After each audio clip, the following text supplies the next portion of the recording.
All right. I was trying to talk, my mouse wasn't working. All right. What's up, everybody? Welcome to GSR Gonzo Sports Room, Wednesday, June 29th, 2022. Got a big show tonight. A lot going on in the NBA free agency. Uh, you got baseball going on, WNBA. So even though it's kind of a slow time for sports, there's still been quite a bit of stuff going on here lately.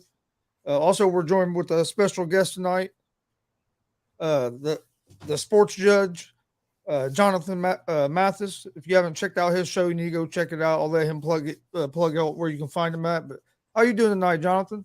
Hey, what's up, Gunzo? It's a pleasure to be on, man. Thanks for having me on this show. And yes, there is plenty to talk about. There's a lot going on.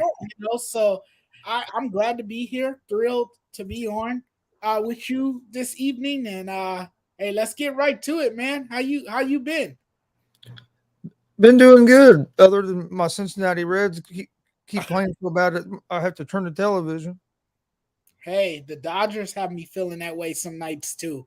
Yeah, the Dodgers last couple nights. Well, tonight they're playing better, but the last couple nights they really surprised me because I do a sports betting show and I picked them both days, and it didn't work out well for me.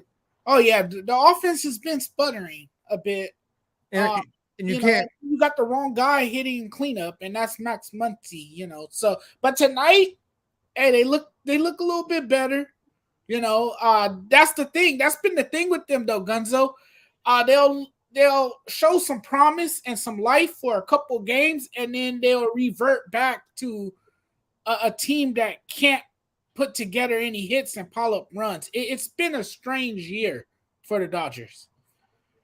Yeah, then like the other night, like you were saying, their offense has gone kind of silent. You can't go, you can't do that against the Colorado team at home. Colorado, they're good at home, but they're terrible on the road. Yes, and it's just been puzzling to me. But sometimes the Dodgers, when you look at the team that they have and all the power they have in the lineup, they're not going to stay like this forever. And sometimes this is a team that gets going after the All-Star break, so we'll see. Yeah, there's still plenty of season left. Baseball's a marathon, not a sprint. Yeah, and really, you can't really take this for the first half of the season. Don't really mean much. You got basically, like you said, wait till after All-Star break. That's when it matters how the teams are playing. Because look, what was it? 2-3 years ago, the Washington Nationals was the worst team in the league at the All-Star break, and they won the World Series. Exactly. So I mean, you never know. It's the team that usually gets hot at the right time. That's why I think they need to shorten the baseball season a little bit. I don't think you need 162 games. You don't. And it starts to interfere with football season. And once football season comes around, nobody really cares about baseball. Why not go like 120? Maybe even a little bit less than that. I mean, you could do 120, play 60, do your All-Star break, then play the other 60. Yeah. That makes sense. Even if they went down to 100, right? I wouldn't be mad. Right. Yeah, the season is kind of too long, and then by October, pitchers are suffering from, fatigue. They're tired. Well, let me ask you this. This is always something I thought that baseball does is stupid. Why do we put the biggest game of the year, the World Series? Why do we make the season last so long that we do it in October, and now our pitchers have to worry about 30, and the batters have to worry about 30-degree weather, being cold? It would seem like you'd want your best game, it's supposed to be your biggest game of the year, that you'd want good weather conditions. You wouldn't have to worry about that. Yeah, you might get some rain, but it seems like you would play it earlier, do your World Series earlier. That way you're getting better weather. Right. Why in the biggest game of the whole thing, now we got to worry about weather. Right, because baseball's really, when you look at it, it's really a summer sport. Yeah. So it should be played in warmer conditions. And that way you don't have all these weather delays, inclement weather, games being postponed and pushed back and all that kind of stuff. I like that idea, actually, but I doubt that baseball would do that. I think they'll keep it as is. It's been this way for so long. I don't see them changing it up anytime soon. No, I just always thought it made sense that if you're going to do it in October, do it at a neutral site and do it somewhere that's warm. Right, like how they had the games Like this, played in the bubble in Texas yeah, in 2020. and that's what, and kind of like what the NFL does. But yeah, that's what I would do. But Well, like what NFL does with Super Bowl, it's usually they do it by who gets there, but most of the time it's at a neutral stadium. right. But I think that for baseball, if you had better weather, it just I don't know, it makes the games better to me because then players aren't. I mean, it changes the game when it's 30 degrees outside. Oh yeah, it affects a pitcher. It Hurts the really has pitcher, an effect on a pitcher's ability to throw the ball. and You yeah, know, and it can affect the hitters too, trying to right, hold right, on to that bat. right, and it has an effect on the pitcher's ability to Yep. have a great grip on the ball. So yeah, and but like I always say too, great teams find a way Yeah. to withstand the elements. And there's always going to be elements, and you have to find a way to win, you know plan through those elements. And to me, that's what defines a great team. Yeah. Baseball to me just does a poor job of marketing themselves.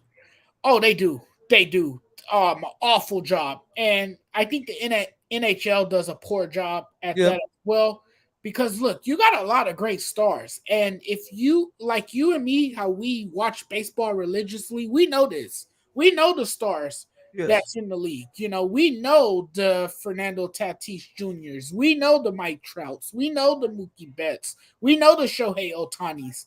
But people that don't follow the game religiously, and those who are casual fans, they don't know much about these players because it's a poor job of marketing. Baseball doesn't know how to brand itself, and a lot of it has to do with the commissioner. A lot of it has to do with the people who are, in an important role, and they don't do a terrific job at making sure their product is being marketed like it should. So that's why baseball and hockey is not out there like the NBA or the NFL, because the NBA and the NFL, they do a terrific job branding their Yes. product. And that's why we know about those stars from both leagues. I bet you I could go down the street to 10 of my neighbors and probably 9 out of 10 of them wouldn't know who Mike Trout is. Right. Now, what I do You like, just showed them a picture. You know what I mean? Like, who's this? They wouldn't know. they wouldn't know He's because, and yeah, he's supposed to be the best player in baseball. And no, right, you know what I mean? It's crazy. it's crazy. But what I do like that baseball has done, and we're gonna see that game in I believe another month, and that's the Field of Dreams. Oh yeah, I'd love to go to it because it's the Reds and the Cubs. I would love to go to that game too. I think it'll be a cool experience.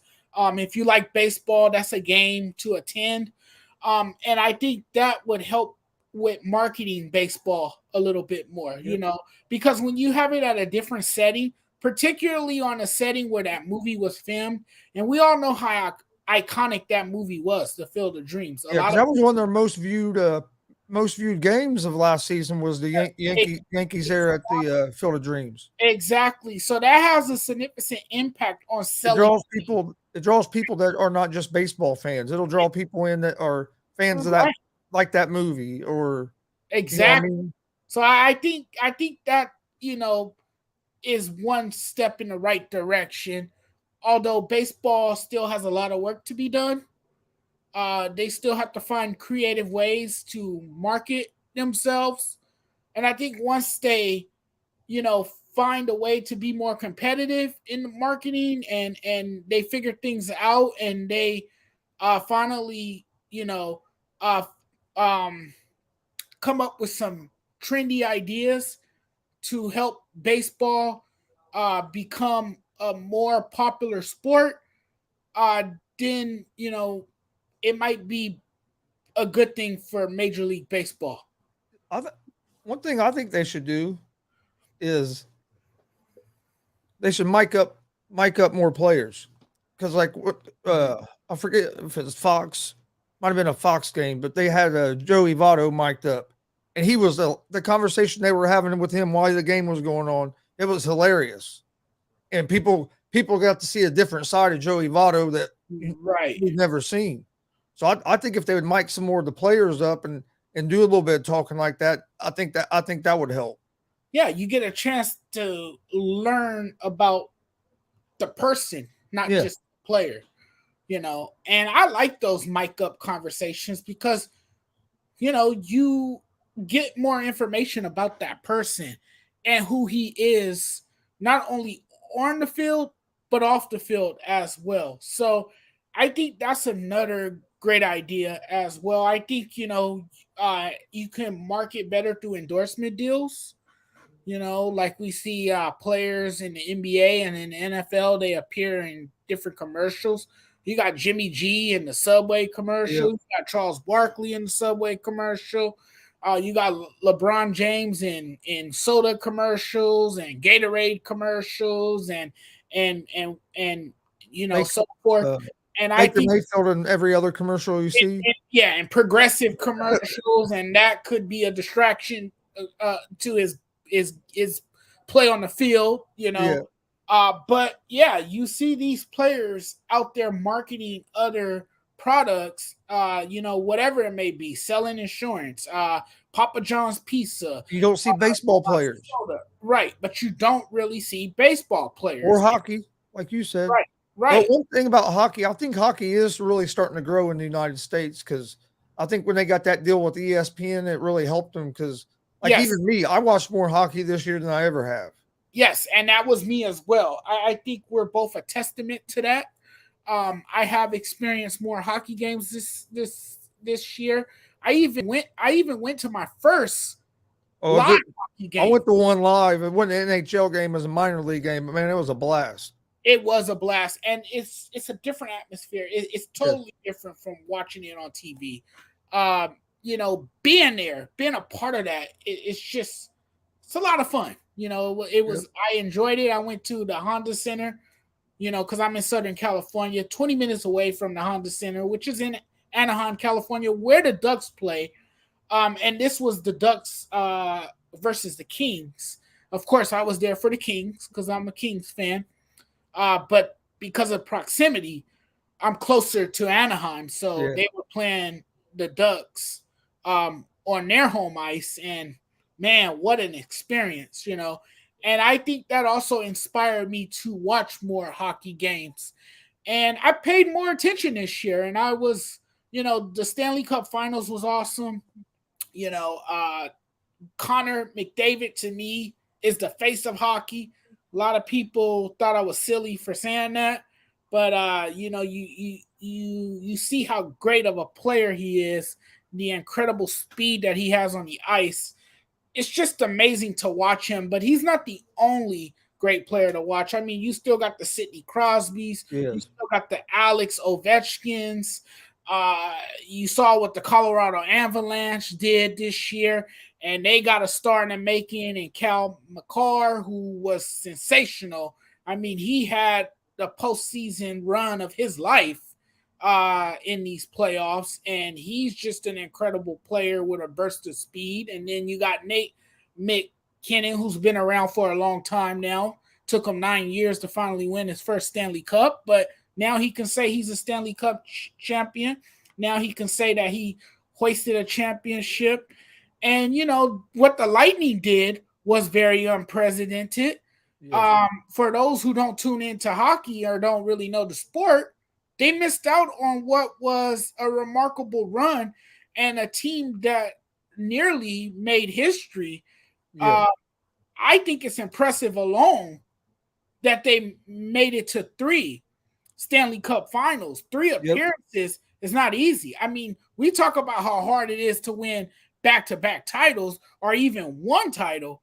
What they did was simply remarkable. And I mean, they ran out of gas, but they kept fighting to the very end. And this is a team that just never gave up. They just kept coming at Colorado, but Colorado had too much to offer. And Colorado was just faster, stronger, and they had a few more healthier bodies. I'm not sure how long they would have lasted if the series would have went longer, if they would have if the Lightning would have somehow extended the series, but the Lightning was just tired. They were just you know dealing with injuries. They were completely exhausted, and they gave it all they had. You know. Yeah, at the beginning of the series, my prediction was Avalanche in 7. Uh, Yeah. I thought Avalanche was going to have too much speed for them, and just they put so much pressure on you with their offense. Right. And what a big factor I thought was the Avalanche. They got some rest between the semifinals and the Stanley Cup Finals, as the Lightning was still playing that tough series with New York, and like you said, came in more banged up. They only had like 1 or 2 days rest before they had to start the Stanley Cup Finals. So that was to me a big advantage for the Avalanche. Yep. And the Avalanche they had 4 or 5 days off. Right. And they completely worn them down. You saw it throughout the series. They was just wearing them down, to the point where they just couldn't keep up with them anymore on skates. Yeah. And I'm not going to lie. I'm so new to hockey. I still don't know all the rules. Oh, yeah. You'll get there, though. As time goes, you keep watching. Yeah. They'll call it icing. They'll call it icing one time, and then the next time they don't call it, I'm like, well, why was that icing earlier and it's not now? Well, yeah, there was some inconsistencies, and that's in every sport too. The refs get it wrong. Human error. Sometimes we, hear controversial stories behind technicality in sports, which can be a huge issue. And that's not just in hockey, that's in every sport. We see that in basketball, we see it in baseball. And you saw that in hockey. There was controversial calls. Calls that could have went either way, really. But that's in every professional sport. Yeah, human error is part of every sport. Yeah. Yep. Tennis is almost getting where there's no human error at all. They're almost getting there, because at that Australian Open they had the camera things on all the lines. It was all automatic. They didn't have no people. Technology, huh? Yeah, they didn't have no people there as judges. They had the one judge sitting up, but they had no line judges out there. They had a computer thing, and it would show you right where the ball landed and everything. Oh man, it was crazy. Wow. But speaking of pressure, Bronny James dropped from the 29th national ranked player in his class to the 60th, heading into his senior season. But yeah, I think that'll hurt him some. So I want to know what your thoughts is on that, if it's going to hurt him. But also, a lot of times we don't see the sons of of a GOAT, or a guy that is in the conversation to be the GOAT. Their sons usually don't live up to the hype of what everybody puts on them. I think so much pressure gets put on them that you see a lot. There's not been very many that have had great careers.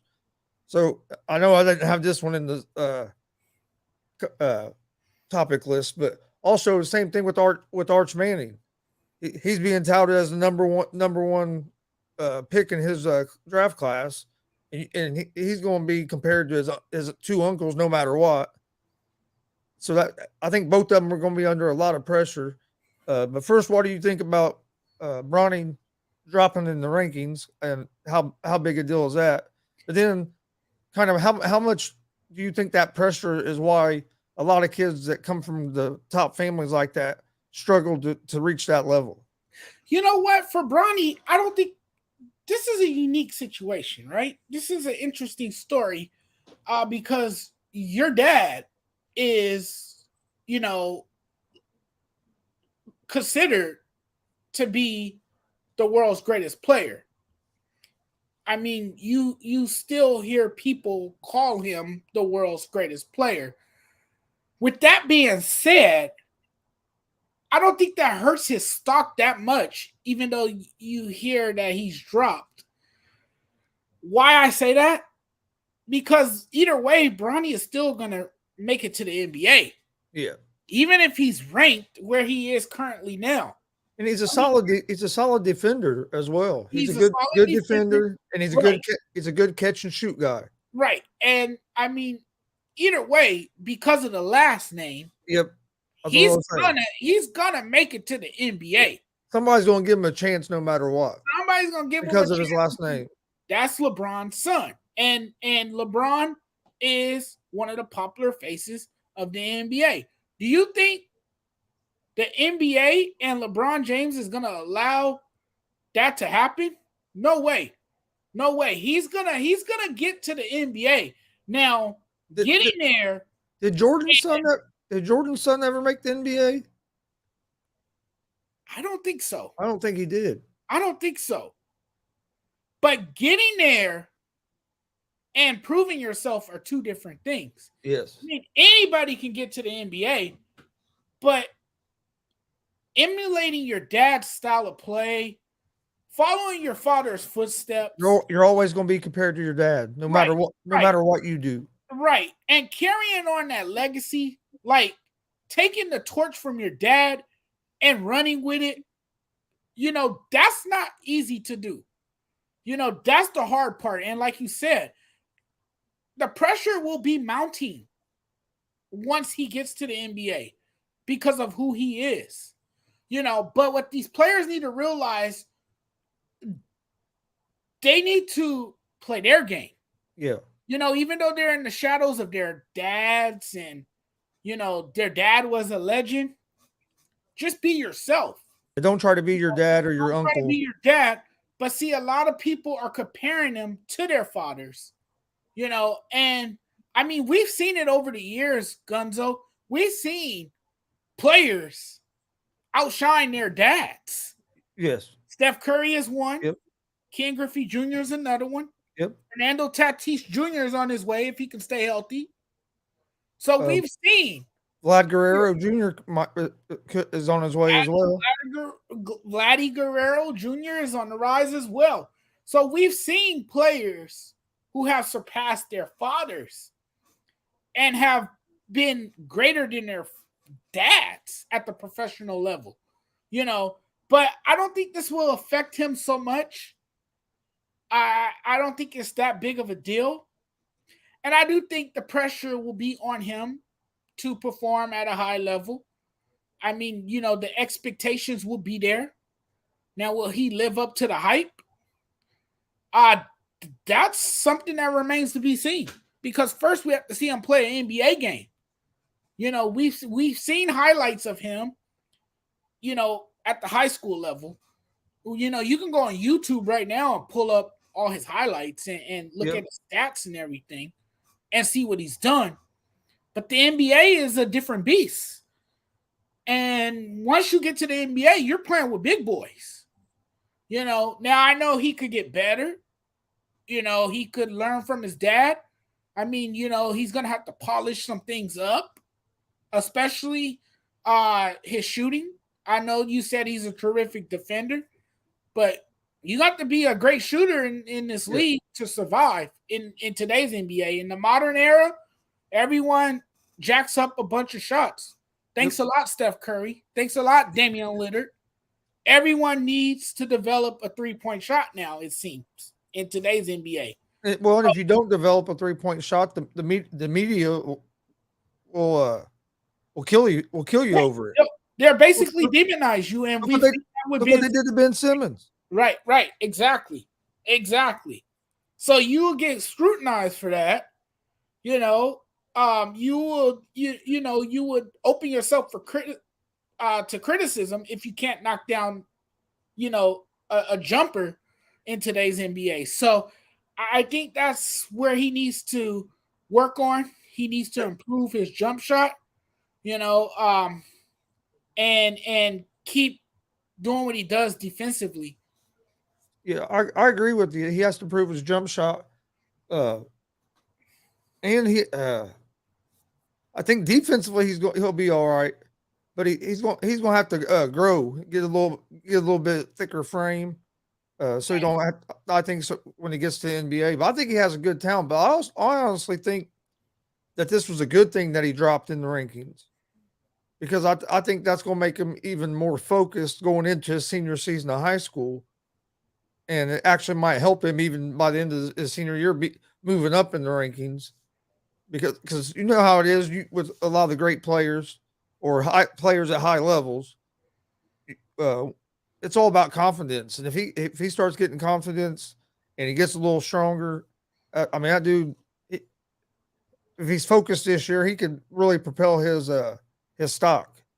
But to live up to your dad, like we see it some, but we don't see it a lot with the players that for players' sons that we consider like goats. Like Jordan's son never, couldn't live up. Is Shaq's son? He's on a G League team right now, but he's trying to get there. You know what I mean? So it seems like the higher level players, the ones like Tom Brady level, LeBron level, it seems like their kids have a lot harder time to try to live up to them, which I understand because they're the best that's ever done it. But and a lot of it to me is the media pressure. It's not so much the pressure from the organization or their teammates, Right. the outside noise. And when you're a player like that, and it's hard, man, when you're an 18, 19-year-old kid, but you got to find a way to keep to kind of have your blinders on and keep the outside noise out. Because if you let that pressure get to you, it can ruin your whole career. Yeah. I think that's something that Bronny has to watch out for, and Arch Manning. I know it's his uncles, not his dad, but the same. You know what I mean? Manning is one of the royalty families in football. Right. Your grandpa was an NFL quarterback. Your two uncles. Your dad would have been in the NFL if he wouldn't have got hurt. Mm-hmm. So I mean, you come from a family like that. He's always going to be compared to Eli and Peyton. Yeah, and as a son of a professional athlete or uncle of a professional athlete, a nephew in his case, you have to train yourself to, block out the crowd noise, to not, focus too much on what the media is saying about you. Yep. And just, focus on your game and be yourself. Be yourself and do what you need to do to get better. Perfect your craft as a player, and take some of those principles from your uncle or your father or whoever that person is and apply it to your game. But if it doesn't work out, you can't be too hard on yourself. I say this from a personal standpoint because I can sometimes, and I don't want to make this about me, Chris, but I can sometimes, you know this, I can sometimes be hard on myself because I looked up to my dad. My dad was my idol.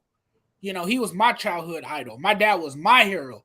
Yes. And all the great things he's done, before his passing to build a legacy, and I'm part of that legacy today. And I'm living in the home where, it all happened for him, the home that he built, and so sometimes when you look up to a person and you want to be just like him, it can have a mental effect on you. Yes. But you have to remember that you're not going to be identical to your father. You're not going to be exactly like your father. You could try to take some of those principles, learn from it, and apply it to your lifestyle. But you got to remember you're still your own person at the end of the day. And I think sometimes that's why I'm hard on myself, because I always talk about, I want to be like my dad. I want to be like my dad. I want to have money just like my dad. I want to build my own kingdom just like my dad did. I want to support my family and treat my fiance like a queen, like he did for my mother. So sometimes when you are inspired by somebody else and they're like a source of inspiration to you, you could be very, very hard on yourself if the lifestyle is not similar to the way his lifestyle was. Yes. If that makes sense. No, it makes a lot of sense because I'm the same way as you.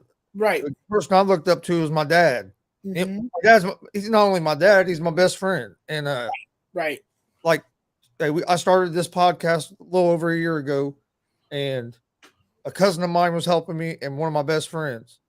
Well, I ain't heard from them. Two have been gone for about 4 or 5 months. So it was just basically me. Mm-hmm. Well, I stream a lot of independent pro wrestling shows do live commentary and have a camera on the ring and stuff. Well, as you can see, my dad's right here over my shoulder on this thing. Nice. My dad jumped in. He's the one that helps me do everything. And then my son Eli here, he runs the camera for me at the wrestling shows. So now it's just basically it's been us three, and my dad has stepped up and helped me a bunch. But yeah, so I know what you mean because I want to reach why he's done because hey, that's who I've learned everything from. Right. So I understand that. Perfect.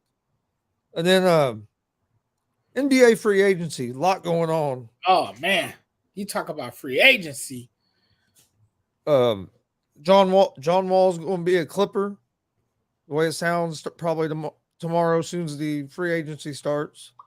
Do you think that John Wall makes the Clippers a contender?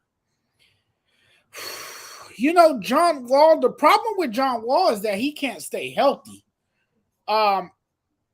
You know, and that's been the Clippers' problem, right? Is all this load management stuff, players not able to stay healthy. You know, Kawhi Leonard is not on the floor as much as he should be to help guide this team. I don't know how I feel about John Wall joining the Clippers. I mean, it's really hard to say if he's gonna be available. You know, and availability is the best, ability, right? And is he available? Who are you going to start, him or Reggie Jackson? And if you decide to start Jackson, is he going to be cool with coming off the bench? Right, and that's the thing, because John Wall, that's why he's disgruntled in Houston because they wanted him to come off the bench. He didn't want to come off the bench. He really feels like he should be a starter. Because I'm not saying Reggie Jackson's a star or anything, but Reggie Jackson's he's a pretty solid player. He produces for you. Yes. You know, he's been one of their more consistent guys that the Clippers have had. Right. Last couple of years. That's the thing. He's been the staple of their offense. So I don't know how I feel about bringing in John Wall, especially if he's not going to embrace the role that's given to him. You know, now if he comes in with the attitude that no, it's going to be this way.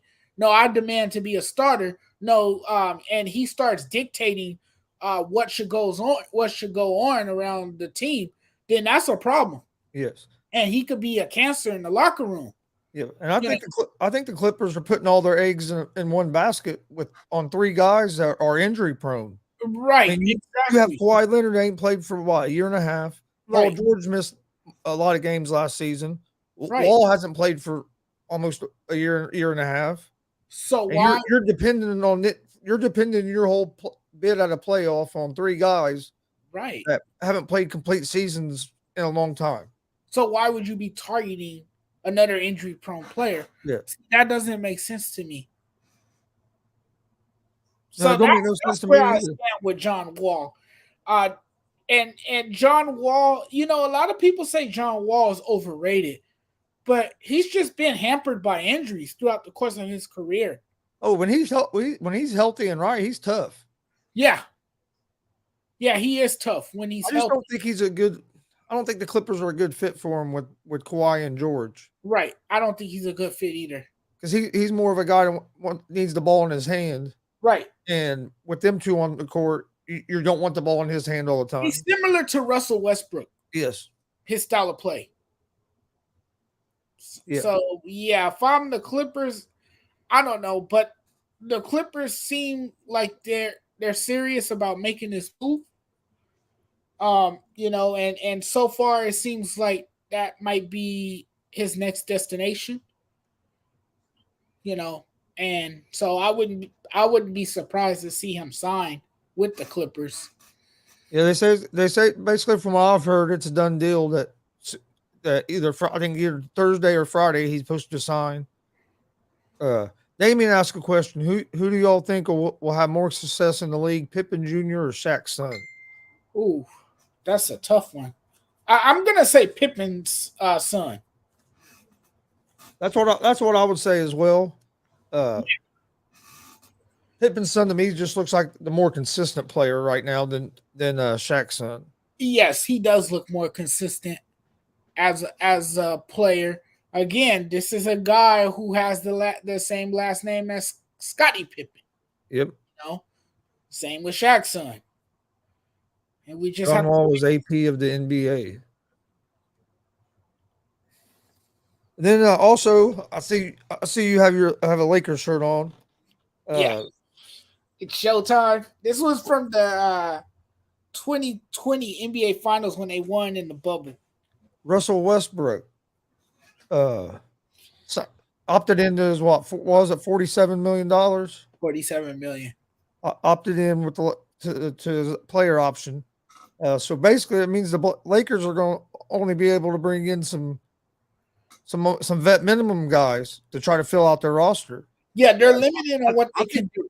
I think they're going to have a real hard time to make the playoffs with the roster they're going to have because you're depending so much on Anthony Davis staying healthy the whole season. That usually don't happen. Right. LeBron's getting older. He's still great. He's still a great player. Don't get me wrong. But he's getting older, and over the last couple of years, he's had a few nagging injuries here and there. So, to me, unless Westbrook plays a hell of a lot better than what he did last year, but I just don't think that's a good. As soon as they got him, I said it wasn't a good fit. His style of play isn't a good fit to what LeBron wants around him. LeBron needs shooters around him, not a guy that can't shoot. And so it didn't make no sense when they got him. I know LeBron had a lot to do with that, so some of that's on him. But to me, it's still most of it's on the Lakers because Pelinka made that decision instead of getting Hill and them guys that was going to come to get Westbrook. And I don't know how they had the idea that was a good idea, but it definitely didn't work last year. And I think with him opting in, it puts the Lakers in a tough situation. Yeah, LeBron has always succeeded with shooters around him, and Russell Westbrook definitely doesn't fit that mold. Russell Westbrook was part of the problem, not the solution last season. And that was more telling as the season went on. Hey, Jonathan, real quick, are you a Lakers fan? Is that your NBA team? Yes, that is my NBA team. Okay. So I watched quite a bit of Laker games last season, and I mean it was very frustrating to watch the Lakers play basketball because this was a team that looked lost. They looked deflated. They looked disengaged some nights. They played uninspired basketball some nights. And I'm not placing all the blame on Russell Westbrook, but I'm going to say he was part of the problem, definitely. He was one of the only changes to that team from the year before. So right. So much of the blame there was much blame to go around for what happened last year, because last year was an utter disaster as we saw. The Lakers got worse as the season went on. They didn't get any better. They got worse. Injuries piled up. AD couldn't stay healthy. You'll see him courtside dressed in street clothes. Russell Westbrook was turning over the ball, trying to do too much. Like you said, he's ball dominant. He feels the need, and he feels like he has to have the ball in his hands all the time, and that was a huge problem. He was turning over the ball too much. He was very careless with the ball. But what frustrated me more was the fact that he would just jack up shots, and his shot selection was terrible. And I talked with Freddie about this today, but can you blame him, Chris, for taking the $47 million? Because I think I would have done the same thing. Now, I know you heard me rant yesterday on social media about it, and I mean, by him, optioning for the $47 million, that holds the Lakers hostage, right? Yes. Because it stops them from getting talent. Now they're limited on what they can do in free agency. And, you know, Russell Westbrook is looking out for himself and the well-being of his family. Yep. You know, so that, of course you're gonna take the $47 million. But Yeah, the I don't Lakers, blame him at all because I could sit here and tell you, oh no, I wouldn't take the money. I would have opted out, signed a different deals to get more players. But when I sit down, they put a $47 million check in front of me. It's going to be hard to say no. It's going to be real hard to say no. Right. You know what I mean? It's like, yep, you're going to give me $47 million. Hey, we're outside. Right, exactly. But the Lakers put themselves in this predicament. Yes. Yep. Why? Because they traded for him. That's what. Well, Damien said they messed up letting Lonzo and Schroeder go, and they did. I didn't understand why they got rid of Caruso either. Right, and that's what they did. I thought Caruso was a good fit there. I thought so too. He's scrappy. He's good a defender. Good defender. Hustles after the loose balls, and that's what you want in your team. The guy brought a lot of energy off the bench. He was a spark plug. Yeah. You know, but the Lakers' priority obviously was to trade for Russell Westbrook and let Caruso walk in free agency. And where did he end up? With the Chicago Bulls. And what happened? They made it to the playoffs. Despite the fact they lost in the first round, they still got there. You know, but Russell Westbrook was a terrible trade. It might be the worst trade in Lakers franchise history. You know, it's looking that way. Because now trade might force them into a rebuild. Huh? I said them making that trade for Westbrook might force them into a rebuild. I think it will, and I think it would be best for the Lakers actually to go into a rebuild. See, Lakers. I can see LeBron not being a Laker next year. He's not. He already said wherever his son goes, he goes. Yeah. So I don't think he's fully committed to playing with the Lakers. And like I always tell people, the only reason he ended up signing with the Lakers was not because Magic persuaded him to, but because he's in LA. Yep. I mean, who doesn't want to live in LA? They like the especially starting to get especially starting to get into the movies. Especially starting to get into the movies and all that stuff. It worked out perfect for him to be in LA. It worked out perfect for him to be in LA. It was very convenient for him and his family. You know, and then he's thinking about his second career, you know, because this is a guy who's not only a great basketball player, but he's also a billionaire now. He's a good businessman. And he's a great businessman. And this is the perfect place to be, Hollywood, you know, especially when you have these aspirations to have a media company and a film making business. You know, that's all right here. This is the epic center, you know, of entertainment. This is the Mecca, you know. So I think that's what lured him to LA. Yeah. And I wouldn't be surprised if he ends up back in Cleveland. I wouldn't be surprised if they get it fixed up somehow where him and his son end up in Cleveland. He gets to play with his son close to home. I strongly agree with you, and I think he will finish his career in Cleveland. I think that's only fitting, right? That he goes back home where it all started. He'll go back there and try to win one more championship before he's done. He retires, right. So I can see him. This is a kid from Akron. I can see him going back to, you know, Cleveland where it all started and him finishing his career out there. But I don't see him finishing his career with the Lakers, especially if Bronny ends up, you know, going elsewhere. What do you think about Kyrie Irving telling The Athletic that he was opting in before he even told the Nets? The Brooklyn Nets found out he was opting in from the media. He told The Athletic he was opted in before he ever told the Brooklyn Nets. Kyrie Irving. I don't know, man. That's Kyrie Irving is weird. He is very, very strange. Did you see his quotes from the day? I did not. Oh man, I can't remember. I ain't gonna try to recite it because I can't remember all of it. But man, it's like, dude, what planet are you living on? I don't know if this man is an attention seeker. I don't know if he's going through something mentally. I don't know if he has 10 million things going on in his mind right now. I mean, I can't really get inside this man's head, but he has said quite a lot of stuff. He has said a lot of stuff. Yes. You know, and sometimes the things he say, you kind of pause and you say to yourself, did he really just say that? And what does he mean by what he said? That's how sports were today.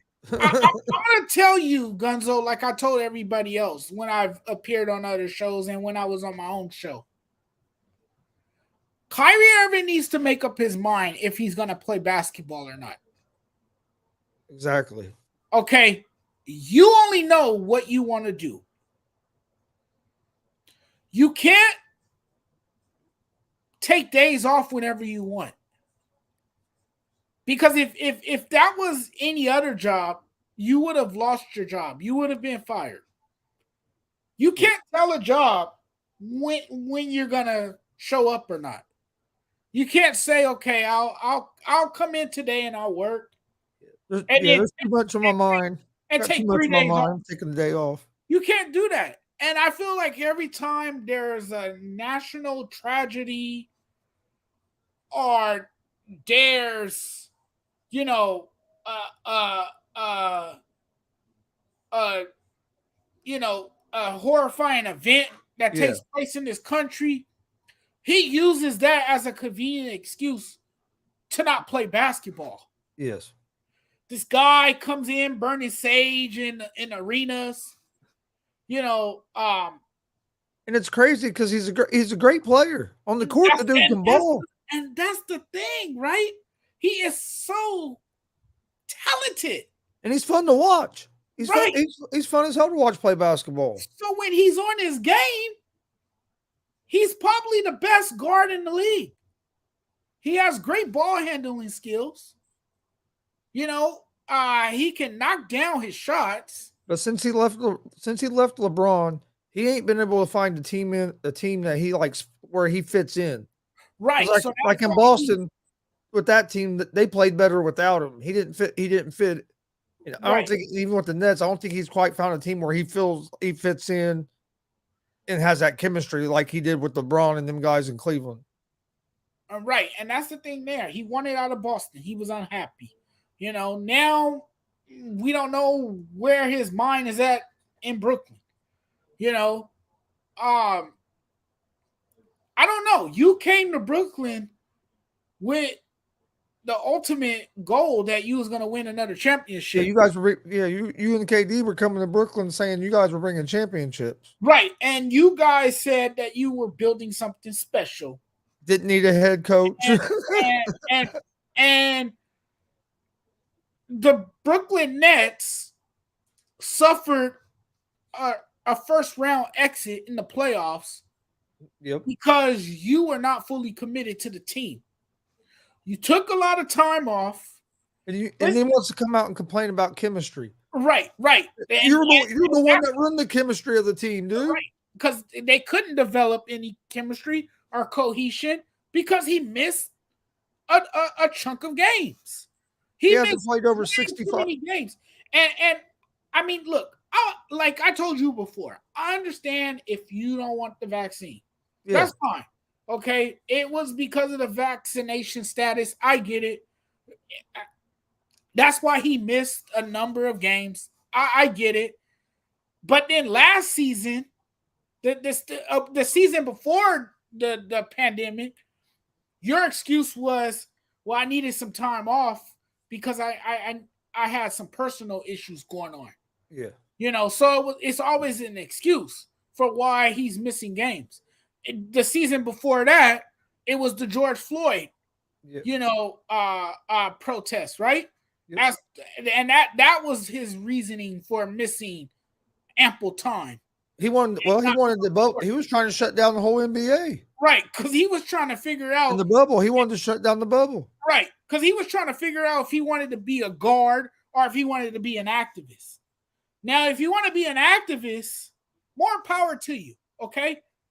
If you want to be an activist, then take some time off from basketball and be an activist. If you're going to be a basketball player, be a basketball player. If you want to do both, show up for both. Right.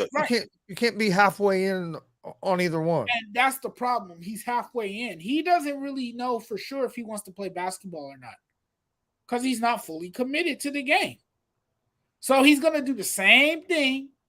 And I think he stays in Brooklyn. I do. And I think people want to bury Ben Simmons, but I think if Ben Simmons plays and Kyrie is bought in 100%, the Nets are going to be tough, because what Ben Simmons will get him defensively and rebounding, and he can score too. He's just not a jump shooter, but he can get to the rim and score. But his defense and his rebounding is going to help the Nets a bunch. And if you get a dialed in Kyrie with KD, you're in trouble, because who are you going to double team? Right. I mean, basically, you're picking your poison. Exactly. But they haven't got that. They haven't got that kind of Kyrie since, I think I read they've only played 58 games together since the time that they went to Brooklyn. Yeah, I don't think this guy has played more than 60-something games in the last 3 seasons. He hasn't played over 65 games in the last 7 seasons. That's just staggering. And if I remember right, him and KD, since they've been in Brooklyn, they've only played together 58 games in like 3 seasons. And the reason KD came to Brooklyn was 58 games together is what they played in Brooklyn so far. And the reason KD signed with Brooklyn was to team up with Kyrie Irving. Yeah. And the Nets was in a crazy position because they were standing maybe losing both of them. Kyrie Irving owes Kevin Durant an apology.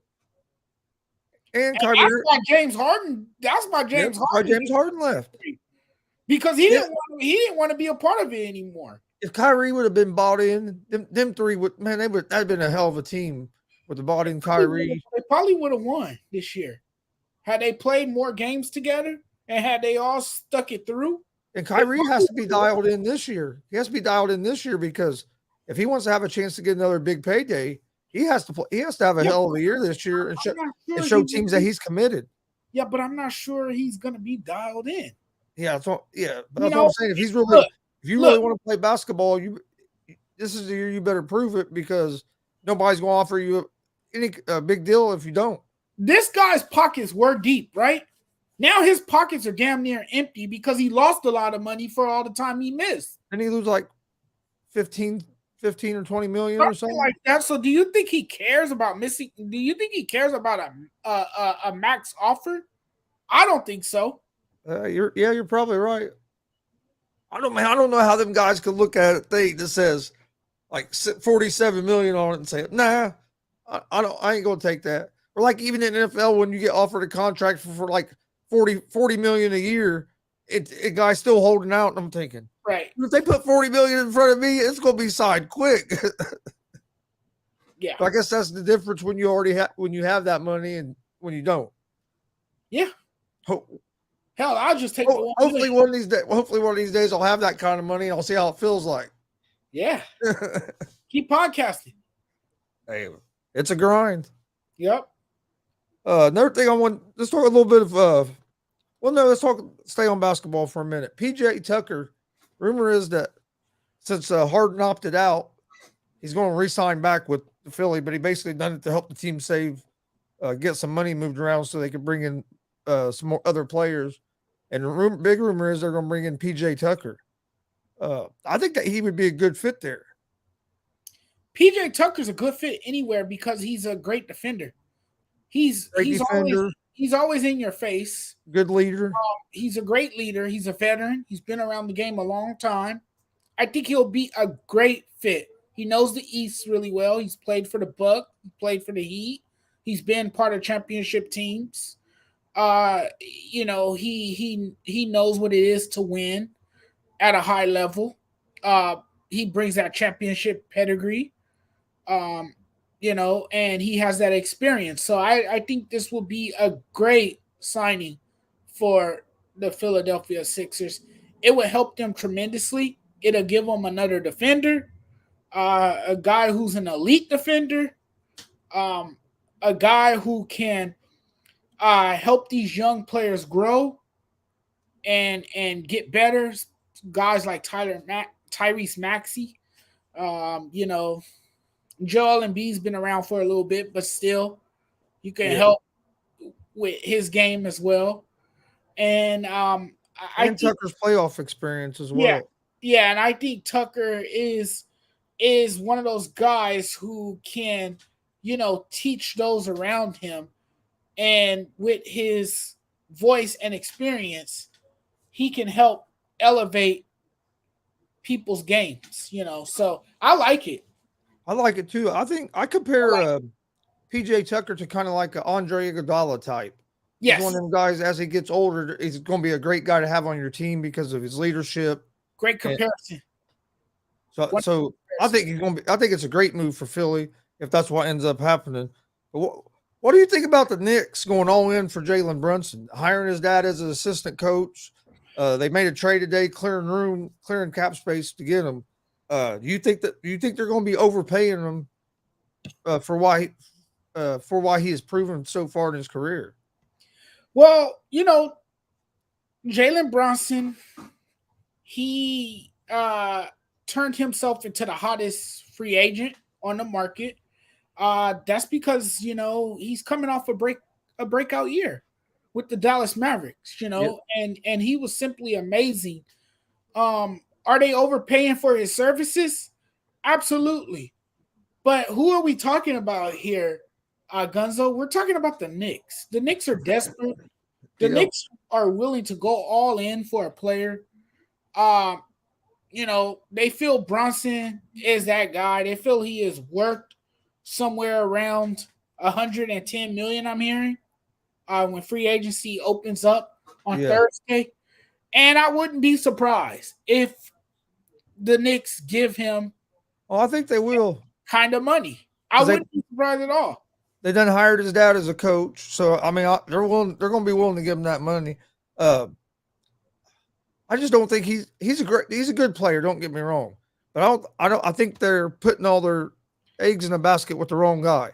Yeah, you know, that's star money for a guy whose numbers simply don't justify that. You know, I mean, I know he's had some great, you know, games and all. I know he's had some incredible performances where he put up 30 plus points. But up to this year, he only averaged like 11 points a game up to this year. And then this year he's up to like 19 or 20. Right. And can he do that consistently on a team without a guy like Luka who helps open up things for everybody else? Right. He's not going to have that guy in New York. And Gonzo, think about this too. He's in a market where all the eyebrows will be on him. He's on a market where everyone pays attention. And if you don't perform to their liking, they will quickly run you out of town. And he's a free agent, right? Right. And he will be publicly ridiculed if he underachieves. See, if I'm leaving Dallas, it's different from Dallas. Yes. If I'm leaving Dallas, I want to go to a team where I think we have a chance to contend, because I know in Dallas I have a chance to contend. Right. And him going to the Knicks, he's not going to have a chance to contend. The Knicks just adding him doesn't change a whole lot on that team. It just don't.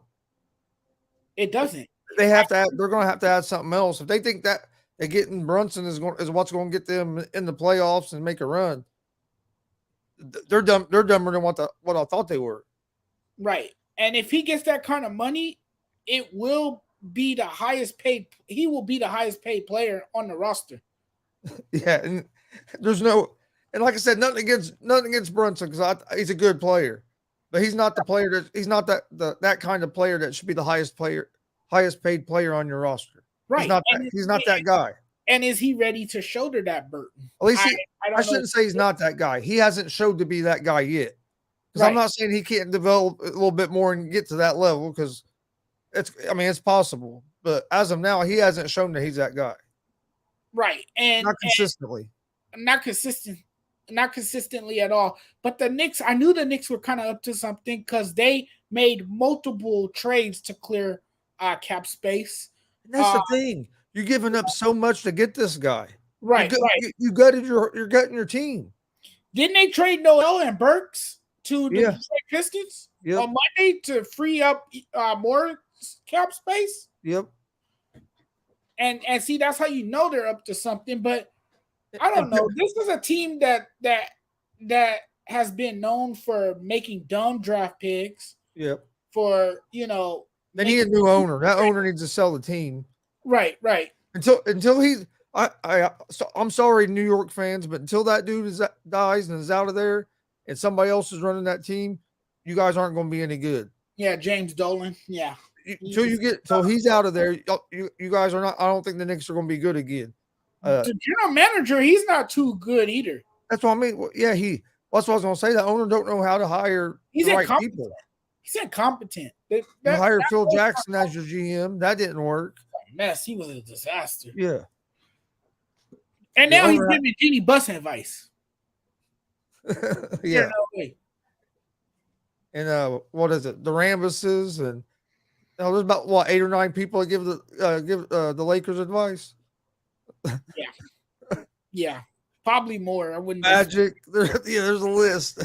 It's more than enough. Too many people involved. And what's up, Eddie? Eddie said that he totally agrees. Knicks need to make massive change. Yes, they do. Yes, they do. And then the Spurs traded Murray to Atlanta. Yeah. And now that pairing with Trae Young, that's going to be interesting. Oh, that's going to be because dude, their backcourt's tough. That's going to be a nice backcourt. So the Hawks traded Danilo Gallinari and 3 first-round picks and multiple first-round picks to acquire the All-Star guard Murray. That's a nice. It's not. I think it's a nice pickup. That's a nice pick. That really is. I mean, this is gonna be because they still have Bogdanovic. That's a good shooter. It's gonna be a prolific. Still have Capella, and then you're gonna have that backcourt pairing, man. I think they're gonna be pretty good. That's a nice pairing in the backcourt with Murray and Trae Young, and now Murray will have a chance to maximize his talent because he's coming from a young Spurs team that nobody really knew much about. Now he's going to be more in the spotlight because he's coming to the East. He's going to be on a team that's been in the playoffs. He's going to be paired up with Trae Young, another superstar player. So I think this benefits Murray more than it does the Spurs. Absolutely, obviously. With them adding Murray, where would you put the Hawks right now? I'd have them as a playoff team. I definitely have them as a playoff team. I think they're still maybe a piece away from contending. Oh, okay. You mean seeding? Seeding wise, where would I put them? Yeah. Probably at the 4th or 5th spot. 4th or 5th spot. That's what I'm saying. I think they're one piece away from really contending for a championship. Yeah. I think they're one piece away from having a chance to win the East. They got another nice piece today, though. Murray is good. I like him. And I thought it was a good pickup for Atlanta. I thought it was a smart decision. It was, and you didn't really lose much in the trade. I know you give up multiple first-round picks. Gallinari, he was a great 3-point shooter. Yeah. But Murray is really, showing full potential. At least he did in San Antonio. And now again, he's coming over to a team that's already established, that's has playoff experience and has a superstar player. Yeah, he's going to play alongside a superstar player who's not afraid of the bright lights, and who's not afraid of the competition, this is going to be fun to watch. And it's going to help. It's going to help Murray get more open shots as well because you have to worry about Trae Young too. Right. And he didn't have that with the Spurs. Now he has that guy that he's paired with that the other team has to worry about as well. So it's going to help. It'll help space the floor and give him some more room to operate. I think it's going to be a good pairing. Murray would draw more attention as well because of the shooter that he is, and then that can free up a guy like Trae Young. But you're going to obviously put more of your attention on Trae Young because you all know how dynamic he is. Yes. And how dangerous he can be, particularly in the fourth quarter. This guy has proven time and time again that he's a closer and a finisher. Yep. Oh yeah, he is. His only thing is the only thing that hurts him a little bit is his size on the defensive end. But now they definitely can space the floor more. Yep. And they'll be more of a threat in the East because now they have two great shooters in their backcourt. Yeah. Oh, I agree. I thought it was a great move. Bradley Beal declined his option, but from what I hear, he's going to sign probably a max deal with Washington. He's just like Damian Lillard. He's loyal. He's too loyal. I'm torn on it. I like it because when I was growing up, that's how it was. You know what I mean? Right. Like I was a big Reggie Miller fan. He only played for one team, the Pacers. You saw that a lot in the 90s when I was growing up. But it's a whole different game now. It's totally different. So I don't know. I'm kind of torn on it because I understand why, but I'm glad they're loyal, but I'm also like, man, you need to go somewhere so you can have a chance to get you a ring. Right. And he won't have I'd be like, no, you finished out with your team, but I'm starting to lean the other way now because I understand it. I understand why you guys go to other places. They want to win. I mean, that's what everybody wants to do. It was a different time period back then and you didn't see it. So, I mean, if you look in the 90s, almost everybody stayed with their team until their career was over. Toward the late 90s, the mid 2000s, you started seeing a little bit more moving, or early 2000s. But other than that, you didn't see a whole lot of it. Now, hell, everybody moves. Contracts really don't mean much anymore. Right. And that's the difference in today's NBA. That's why when you see a dynasty as great as the Warriors, it's almost rare because teams rarely stay together for a long period of time. And it's not as easy to keep your talent together for such a long time. Usually teams split up due to free agency, trades, salary cap, all of that. It's just a different NBA now. Johnny says Cavs trying to get LeBron, trade involving Colin Sexton, Lauri Markkanen, and 2 first-round picks.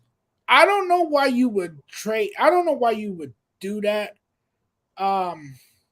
If you're Cleveland, because LeBron's not going to stick around for too much longer. You might want to keep your young guys together because Colin Sexton to me is a. I was going to say I think I would do it, but put a different player in there instead of Colin Sexton. I think if LeBron's going there, you need to keep Colin Sexton there as well. Colin Sexton would be a nice fit for the Lakers, though. Oh yeah, he would. He would be everything the Lakers really need because he's a great shooter.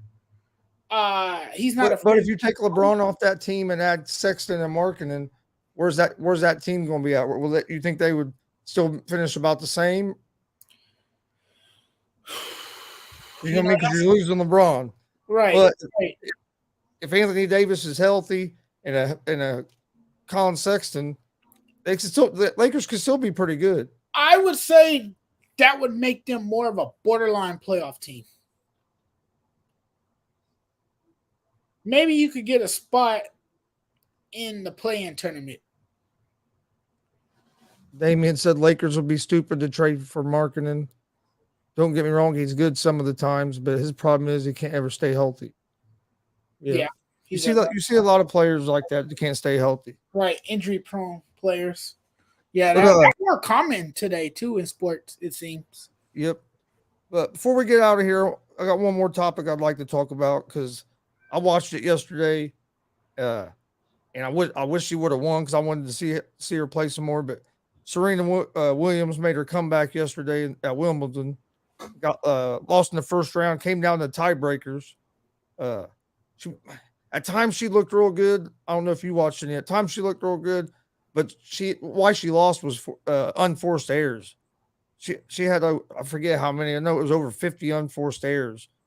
And when you're coming back off an injury and you're not 100%, you can't have errors like that and expect to be able to advance, especially at a tournament with the competition of Wimbledon.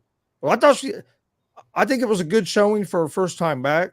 I don't think people should bury her over it because it wasn't like she played terrible, but she just had too many unforced errors. But you kind of expect that when you haven't played tennis for a while.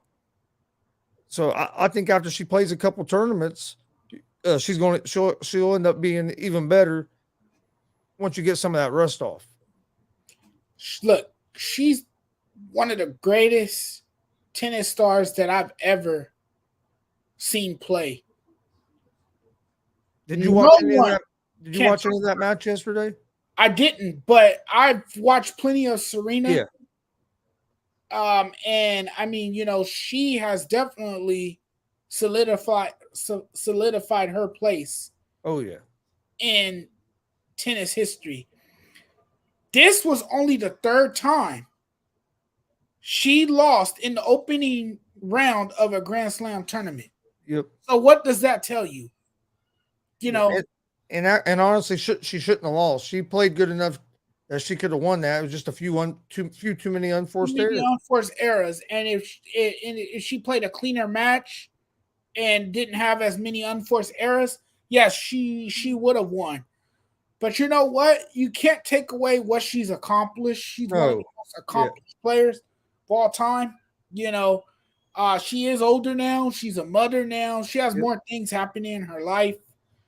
She's dealt with health issues. She's one of the reasons so many people watch tennis. Right. And she overcame so much. Yeah, she's the face of tennis. She's an American tennis player. Yeah, she's to the women's tennis she's a women's tennis like Andre Agassi and Pete Sampras and stuff was the men's tennis. She's the American player that we've been searching for in men's tennis. Yep. And I remember the Agassi days, man. Everybody would get fired up when Agassi was playing. Oh yeah, my guy was Pete Sampras. I was more Sampras as well. Yeah, I was more into Pete Sampras than I was Andre Agassi. I loved Agassi too, but I was more of a Pete Sampras fan. I watch quite a bit of tennis, especially in the majors. If the majors on, I'll sit here till 4 a.m. right, watching it because sometimes when they play in like Australia, it starts like at 5:30 in the morning or something. I think that's why tennis is not as how can I say it? It's not as popular as it used to be. It's still people still watch. It's not as TV friendly. It's not as TV friendly, and it's not as the other sports. It's not watchable because you don't really have that rivalry, and you don't really have that American male or that up and coming American female that stands out. And that's the problem that golf is having. Yep, and that's why everyone's still focused so much on Tiger Woods. And this live golf is going to make it a little worse for golf for PGA. I think it's going to be in the long run. I think it's going to be a good thing for golf because I think when you have competition, it makes you step up your game because you don't want them to beat you. I mean, that's when pro wrestling was at its best. Yep. You had WCW and WWE at the same time competing against each other. When you have a monopoly, they can do what they want. So I think once some of this settles down, the PGA will end up letting them players play in the PGA again. And once that happens, I think golf could really grow. It can. I love watching golf. I was a big Tiger Woods fan. I like the major tournaments though. Yep. But golf will survive without Tiger. It just needs that other box office player. And right now, they don't really have it. They I don't ain't gonna really lie. have I cried last time. I cried last time Tiger Woods won the Masters. I'll stay at the delivery, would just start crying. My girlfriend looking like, "What's wrong?" I said, "I don't know." I said, "But he won." But I've watched Tiger for years. You know, I mean, I that's my know, guy. me too. I thought Jordan Spieth would be that next guy though. Him or Justin Thomas. I thought he Right, might be that next guy, but them two just they got to a certain thing and then they haven't been able to get any higher yet. right. And then they, McElroy's starting to really play pretty good all of a sudden. yeah, they need another magnetic figure though. Yep, Someone that stands out. Someone who's box office. they'll have one here in probably about Because Tiger Woods won't be around forever. they'll have one here in about 8 or 9 years when they have Tiger's son Charlie. Oh, Charlie, yeah. He's good. I watched him play on the thing where it was him and Tiger were a He's learning team, from his dad. He's and learning from the best. hey, dude can play. I was like, damn, okay. I think that's going to be, especially if he keeps going evolving.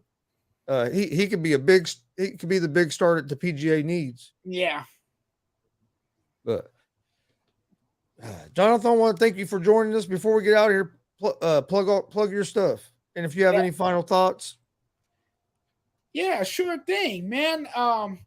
If you guys want to get in touch with me, I'm all over the place. I use various platforms. I'm all over the internet. You guys can find me on Instagram, SportsJudge85. Follow. You guys can follow me on Twitter, SportsJudge85. You guys can follow me on Facebook. I know Gunzo does. I have a fan page. It's called The Sports Judge. Check my fan page out.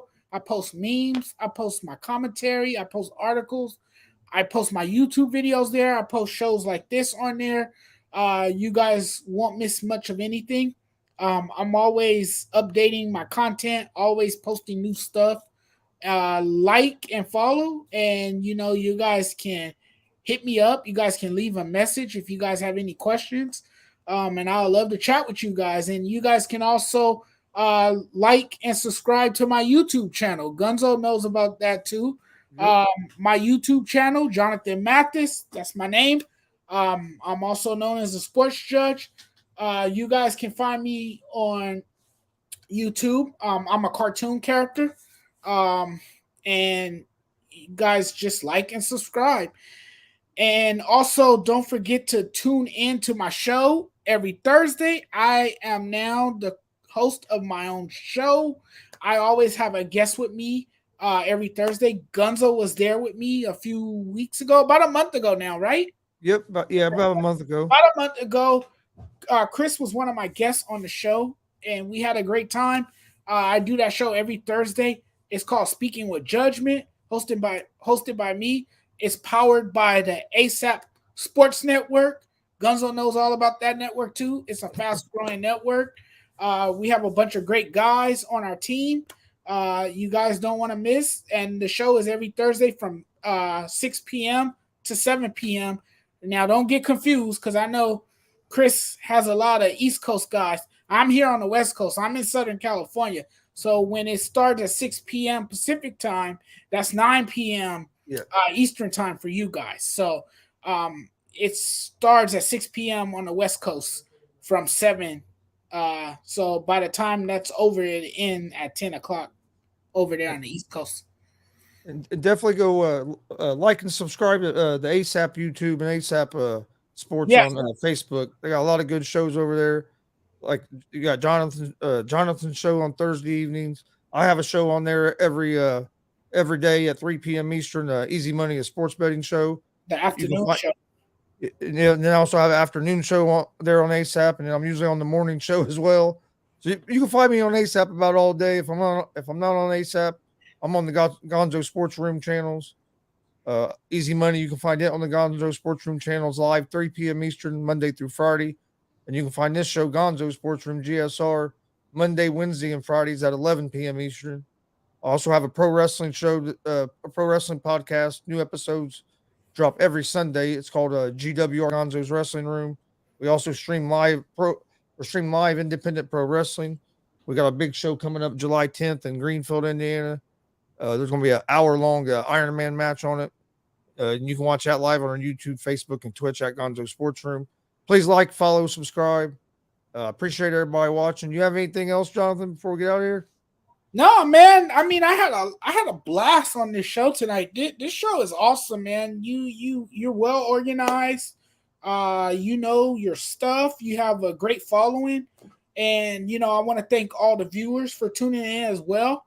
Remember, you guys can follow me on YouTube, and we can have a good time there as well. So thanks again, Chris, for giving me an opportunity to come on the show and talk some sports with you. Oh man, you're welcome to come on anytime. Like I said, I go live Monday, Wednesday, Fridays at 11. So, hey, if you want to come on, just hit me up. I'll shoot you the link. Most definitely. There's going to be plenty to talk about in the coming months. Oh yeah, especially I think it's going to be fun tomorrow with all this NBA stuff. Yeah, it's going to be. I think we're going to see a lot of stuff start going off tomorrow as soon as free agency kicks off. Yeah, and I'll be around. I can't wait 4 or 5 o'clock. Bonanza. I think it's around 4 or 5 o'clock is when it starts, something like that. So, yep, I expect some big signings tomorrow. Oh yeah, I do too. So there'll be a lot to talk about tomorrow. So join us on the ASAP Sports Network tomorrow for the afternoon show. The morning show. Don't forget they have Pride is the host of it. He's a good dude, and an entertaining guy as well. So go check out that morning show. He does a good job hosting it. I'll be on there in the morning. Yeah, I'll be on there tomorrow morning again. I was on there today. Okay. Yeah, I'm gonna be on there in the morning. But thank you for joining. What'd you say? I'll see you bright and early then. All right. Thanks for joining. I want to thank everybody for watching. Have a great night. Stay safe. We will see you guys tomorrow. Peace.